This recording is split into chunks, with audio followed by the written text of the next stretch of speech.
freedom is never more than one generation away from extinction. We didn't pass it on to our children in the bloodstream. The only way they can inherit the freedom we have known is if we fight for it, protect it, defend it, and then hand it to them with the well-taught lessons of how they in their lifetime must do the same. And if you and I don't do this, then you and I may well spend our sunset years telling our children and our children's children what it once was like in America when men were free.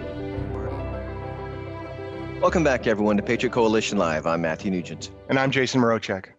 Thanks for joining us today, everyone. Our goal is to create a timeless resource to teach about the U.S. Constitution and the proper role of government, the importance of America's Judeo-Christian heritage, and how to defend against threats to our republic. Folks, we have an email address. We'd love to hear from you. It's freedom@Patriot Coalition Live. That's freedom@patriotcoalitionlive.com. If you'd like to make a suggestion, if you'd like to tell us about how this has affected the way you think or view the Constitution or any other important founding documents, we'd love to hear from you. Our sponsor this week is mypillow.com. Remember that when we give our time, attention, and dollars to somebody or something, we empower whatever that is. So when you give your time, attention, and dollars to the three-headed beast of mainstream media, big tech, and big business, one of them is Amazon, another is Squarespace. We empower this beast to exert tyranny upon us. On the opposite side of that coin, when you give your time, attention, and dollars to organizations that want to help you, that share your values, companies like mypillow.com, Mike Lindell, the founder of mypillow.com, you help America and you empower liberty. Now, Mike Lindell actually is being sued by $1.3 billion by Dominion Voting Systems. You got to be kidding me. Yeah. Nevertheless, Mike Lindell and mypillow.com represent what is right in America, and Mike Lindell stands up for what is right. So when you purchase from mypillow.com, you empower Mike Lindell and you empower a leader to fight for us in our struggle for liberty. Yeah, no, that's right. This is really important, gang. It can't just always be somebody else who is stepping into the fray. When they do, we've got to be able to support them. And one way you can do this is you can go and shop at mypillow.com. I will tell you, I've got several of their products. My wife absolutely loves the weighted blanket. She said it helps her sleep so much more soundly. And for me, because I have shoulder issues from my time in the Army, I have a trouble sleeping on one side. But now that I've got the mattress topper, and it allows me to actually get a night's sleep without tossing and turning and my shoulder aching. So it's a phenomenal product. All their products are really good. So again, I want to encourage everyone to go to mypillow.com and use the promo code FREEMARKET, all one word. So FREEMARKET when you check out. So that's mypillow.com and the promo code is FREEMARKET. You can get a 10% discount if you do too. You got it. So please go to patriotcoalitionlive.com. That's patriotcoalitionlive.com and click on the MyPillow logo on our homepage or find mypillow.com through our sponsor page. Remember to use the promo code FREEMARKET, all one word. That's FREEMARKET for a 10% discount. All right. Y'all ready to get in the episode? Absolutely. Let's do this. Okay, the title of today's episode is Article 1, Section 5, Congressional Elections and Other Rules in Congress. Okay, as a review, Article 1 is about the legislature. Article 1, Section 1, what the legislature is comprised of, which is a bicameral Congress, meaning two-part, and the Constitution gives all lawmaking authority to Congress. Article 1, Section 2 is about the House. Article 1, Section 3 is about the Senate. Article 1, Section 4, which has two clauses, the first dealing with setting the times, places, and manner of electing our members of Congress, and with how often and when Congress must convene. Now, today we're talking about Article 1, Section 5, which is on election. The first part's on elections, okay? And we're reading now, quote, each House shall be the judge of the elections, returns, and qualifications of its own members, unquote. There's more, but we're going to stop it there and take it in pieces. Okay, so what this means is when there is a challenge to the state-decided outcome of a congressional race, the only body able to judge the outcome is the respective House of Congress.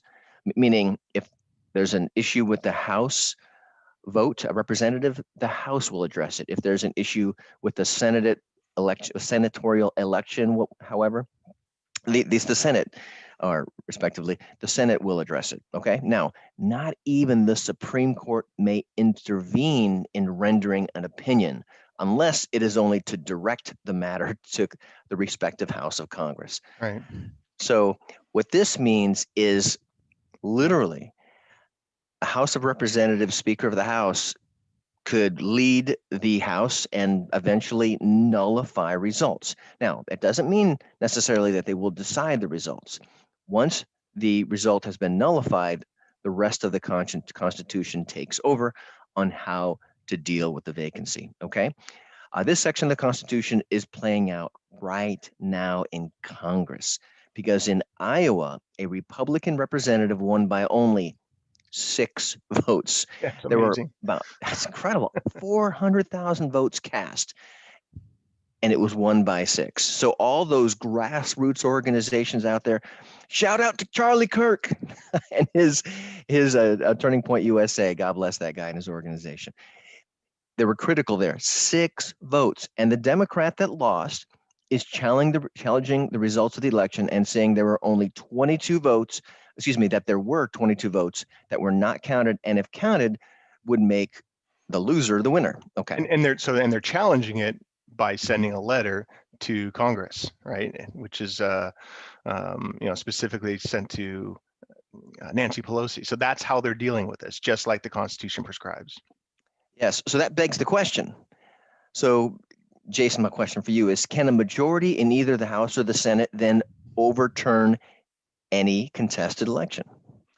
Well, the short answer is yes. If it's a congressional election, then the House can overturn, vacate, nullify an election for a member of the House, and the Senate can do the same for the Senate. So they can absolutely. The Constitution says they are the judge for elections. Meaning, the results of the elections, the returns, meaning, all the numbers that are coming in that the state compiles for them to determine whether or not they were valid or not, and the qualifications, meaning the qualifications of the members.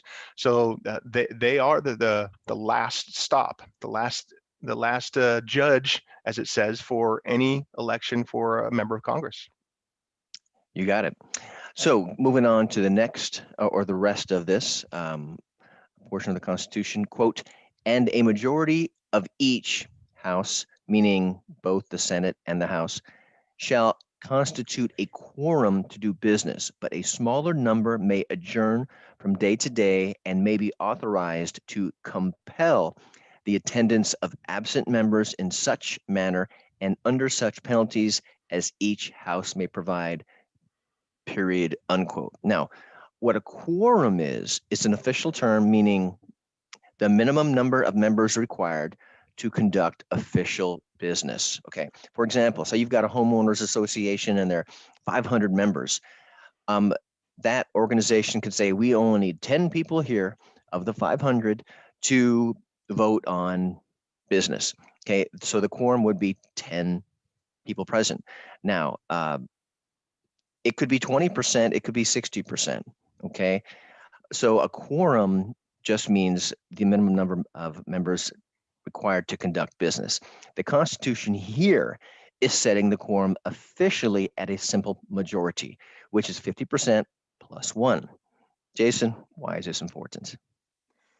Well, at the most basic level, at least in Congress, the reason why we want to have a quorum, or any matter for that reason, for that matter, is you don't just want a couple people to decide the business that affects, many thousands, millions, hundreds of millions, right? So in Congress, we don't want, if the quorum was set so low, let's say, 14 senators to do business in the Senate, you could potentially have 7 states who are deciding things for the entire nation, right? You want, and that's why they said as a majority, is you want at least a majority of the people represented in order to, create laws. So that just makes sense, right? That's common sense. But a more practical reason, at least back during the founding era, when they were deciding on the language in the Constitution, was, back then the capital was going to be in New York, right? Before it moved to DC, the capital of the nation. And so imagine if you had set the quorum so low and you only needed, again, let's say 14 members of the House to do business. Well, you may have 14 just in the New York, New Jersey, Pennsylvania area. And if those were all that was required to do business, and they were shrewd in the way they wanted to apply this, they could completely wear out the other members of Congress, meaning that you've got people coming all the way up from South Carolina, you've got people from the far Northeast that are going to come down. It's going to take them weeks to get there on horseback or carriage or whatever. If they wanted to, start their sessions early and hold them late, you might start getting representatives like, you know what? The quorum's only 14. They could get started without me. I don't need to rush to get there, or I could leave a little early to go home. And pretty soon you have just a minority of the people who could essentially start deciding things for the country. So back then it took on a little bit different meaning, same principle, but the mechanics were different just because of the time and transportation that's required to do that. So this is just one of the precautions that they were thinking about when they set this in motion. Yeah, certainly it's similar today, but by far more different. You've got congressmen who have business, say in Texas, in their home state, but they also have business in Washington, D.C. So they're constantly, I know Ted Cruz is going back and forth to Texas and Washington, D.C. all the time. But back then, I mean, why do you think it took 2 years when it came to the ratification of the Constitution? Yeah. Because they had to talk to people, they had to get consent, and they had to travel. So that this definitely makes a lot of sense. Yeah, they may not have come back home to their home districts for months and months. And so it was a big deal. Yeah. So one of the points we talked about in this clause is the word compel. That's a nice way to say force and get someone to do something by any means necessary. Yeah. So the minority can compel the majority. This is interesting. I think you guys will really like this. Now, the minority exception was required to make sure that the government did not shut down. Okay, so that they're saying, number one, you need to have a quorum, and it's defined at 50%, or excuse me, a simple majority, 50% plus one. And well, what happens if it goes under that? The minority can use any means to get the others there. Now, for example, if there are 3 parties or factions, one of the parties can hold the others a hostage. Let's say there's 30, there's 40, and there's another 30%, 3 factions. And maybe they don't, the mix don't have, the quorum required, right, a simple majority. So how would they compel the majority? There's law enforcement officers, the sergeants of arms. Jason, has this ever happened? Yeah, believe it or not, it has. And in some, I think it's pretty humorous circumstances, although I'm not the one that was involved. So, it's 1897, during the 54th Congress, they used the Sergeant of Arms to compel absent members to report to Congress and vote on the treaty with Britain. And at that point, there was 5 parties, not just the 2 main ones that we have now. There was the Republicans, the Democrats, the Populists, the Silver Republicans, and then the Silvers. I'm not sure what the difference is. Yeah, right. Silver Republicans are I guess the gray hairs. I'm thinking that. But anyway, so the vote, and it was 23-8 with 58 absent in that one. And so they actually, that was the vote in order to compel the other members to come, right? So the Sergeant at Arms was sent out from there in order to enforce that, right? So there's another interesting, as we were kind of just doing some research for this episode, came across an article. It's actually out of the Washington Post from 1988. And it says, I'm going to read from the article. It says, quote, Senator Bob Packwood, he's from Oregon, was carried feet first into the Senate chamber by Capitol Police early today as Democrats ordered the arrest of absent senators in a dramatic filibuster showdown over a Democratic bill on spending in senatorial campaigns. Packwood's arrest came after Democrats forced filibustering Republicans to hold the Senate floor in nonstop session through the night in an attempt to wear down their opposition to the bill. But as midnight approached, Republicans called the Democrats' bluff by ordering a series of quorum calls and then vanishing, leaving only Minority Whip Alan Simpson from Wyoming to hold the floor.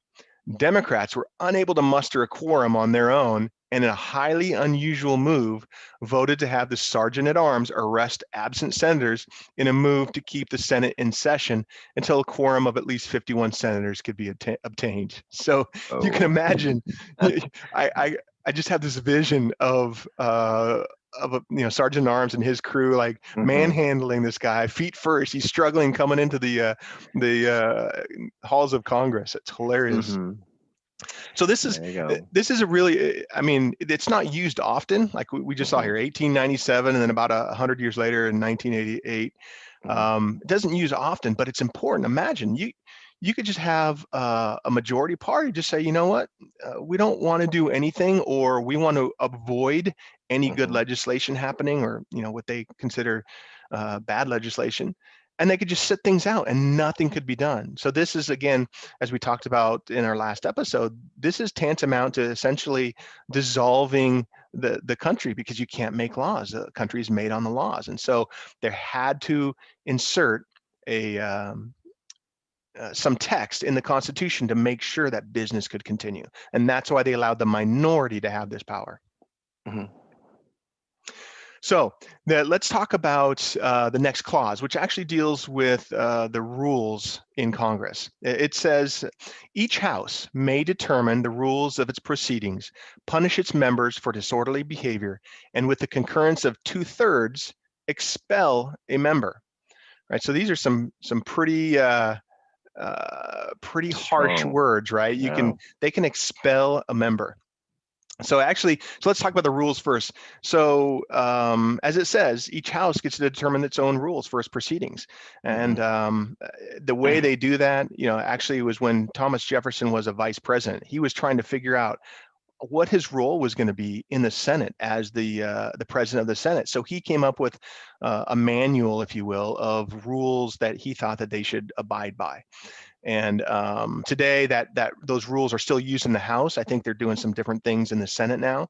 But between his manual, in each session of Congress, they either approve or change the rules that they're going to use for that Congress, both sessions of Congress. So between those two things, each house gets to decide exactly what they want to do and how they want to hold their proceedings, what rules they work by and everything else.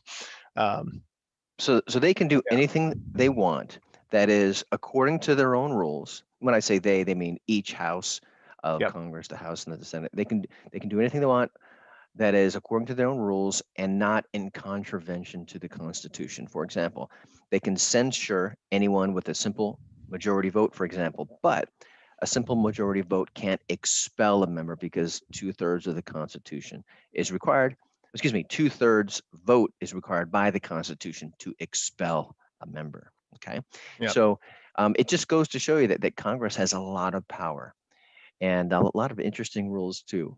So actually, I think this one is playing out most recently too. I think they were trying to expel a member just recently. That's right. Yeah, that is right. So moving on here, talking about the journal. Okay, quote, each house shall keep a journal of its proceedings and from time to time publish the same, excepting such parts as may in their judgment require secrecy. And the yeas and nays, meaning a voice vote, of the members of either house on any question shall, at the desire of 1/5 of those present, be entered on the journal, unquote.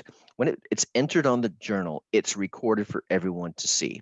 Now, a voice vote is meant to keep business moving because there are a lot of things in Congress. And Jason, would you say it's probably about half? I've heard someone say at least half of the things that go through Congress, it's a bipartisan vote. It's just kind of like, yes, we need this. Let's vote it, move on. Would you say procedural things, as you well stated, just basically to keep business moving. Okay, so there's a place for that. However, a voice vote does not require a journal entry. So we, the people, can't see what they vote for, hence the 20%. Yep, no, that's exactly right. And so to ensure, this is really to ensure that there's the ability um, to record a vote in the journal. Again, so just for those of you, you listening here, you can go to congress.gov and drill down into the House and the Senate, and you can find the journal of the proceedings for the previous day and maybe even some of the current day. So as it happens, they enter these things on the journal that are required. So sometimes, as Matt said, they just do things by voice vote. But sometimes to make sure that you that there's some accountability by our members of Congress, you want to know how they stand or how they voted or what they think about this or that, because otherwise, how are we going to hold them accountable? How are we going to know if they are worthy of our vote the next go round? Which is really the takeaway here, is that accountability. And you'll hear some congressmen. Ted Cruz says it a lot. I want to have her vote or his vote on record so the American people will know, because people who are, how is it says, liberty dies in the dark, democracy dies in the dark. If we can't see what's going on, if there's no transparency, evil will prevail. And the journal, the record, public record, and it's incredible that what Jason's talking about, you could actually see what's going on in your country, and it's encouraged that you do that. Yeah, that's right. So, for example, let's say the current Speaker of the House, Nancy Pelosi, she's got a pet bill or 30 that she wants to cram through Congress and vote on while she's got the majority. So rather than slowing things down and allowing the minority to have their voice and their input and everything else, let's say that she just moves or makes a motion in Congress to, let's say, suspend debate, or let's say, I don't know, she wants to, suspend debate and just simply vote on the bill because she knows she's got all the votes, and not allow the minority to have their way or to be able to observe all the rules. She could just say, look, I move that we suspend the rules and just move to a vote. I'm asking for unanimous consent, right? Something like that. If no one objects, then she can just plow right on by. If someone objects, then obviously they have to, take a voice vote at first. But to Matt's point, and to the Constitution's point, if the minority party, in this case the Republicans, they get 20% of the members of Congress to say, no, we want a recorded vote to show that you wanted to suspend the rules and to push forward with this vote. Well, if 20% of them vote for that, then they've got to actually enter their names in on the journal. They've got to record the names of those who wanted to do this. And so again, it gives us a little bit more visibility and insight into what they're doing in Congress. So that's it on the journal and the proceedings. So the last section or the last clause part of this section, Article 1, Section 5, deals with adjournment. And the Constitution says this, quote, neither house during the session of Congress shall, without the consent of the other, meaning the other house of Congress, adjourn for more than 3 days, nor to any other place than that in which the two houses shall be sitting. So basically, unless the House gets permission from the Senate and vice versa, they can't adjourn for more than 3 days. They can take, let's say, a weekend break or something like that without getting permission from the Senate. But if they want to take more than 3 days, the House has got to get permission from the Senate and vice versa. And they can't just say, you know what, I think the House is going to go and we're gonna meet somewhere else. We're gonna go to Hawaii this week, and we're gonna meet in Hawaii. So they can't do that unless they get permission from the Senate. In fact, as I understand it, the fact that we're during this whole China virus pandemic, the fact that Congress is meeting somewhere other than physically in the Capitol means they probably would have had to get permission from each other in order to meet, via Zoom or whatever. You got it. So that's it. We're going to probably adjourn and meet in Hawaii at this point, but we're just asking the audience for your permission, if that's okay. No, just kidding. It'd be nice, but that's not in the plan. So that's all for today. We're both in great states. Jason is in the great state of Texas, and I'm in the great state of Florida with a great governor.